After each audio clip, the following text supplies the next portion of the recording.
হুম। আসসালামু আলাইকুম। CC camera লাগানোর একটা ভিডিও দিছিলাম।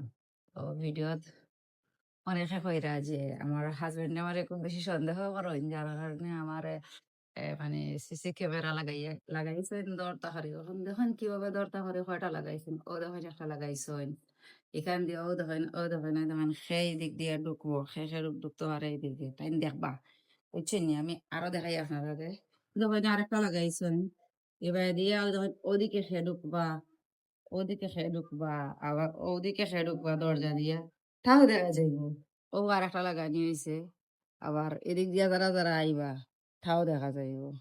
আমার পিছনের দরজা আছে, পিছনের দরজা দিয়া ফেলে ঢুকলে তাও দেখা যায়। দেখেন ওখানে আরো একটা আছে। এটা হইলো গিয়া রুমের ভিতরে।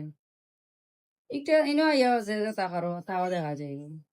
তবে এটা কিন্তু আমার প্রয়োজনে আমি ব্যবহার করলাম। আমি কিন্তু যখন তখন এটা ব্যবহার করতাম না। আমারে পারমিশন দেওয়া হয়েছে যে এটা বন্ধ থাকবো।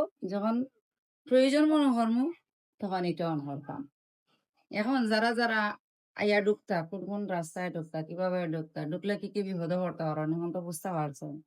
এখন আ এদিক দিয়ে আবার চিন্তা করতে হইলে তো হিসাব করতে হইব। এখন ধরা খাইতে পারেন। ধরা খাইলে কিন্তু বাঁশ। আর বাঁশ কোনটা ঢুকবো এটা তো বুঝতে পাররা ভালো করি। এখন আমারে সন্দেহ করিও কার্য সতা করিও। ঢুকার পরে বাঁশ কি তৈব এটা তো পরবর্তীতে বুঝতাম।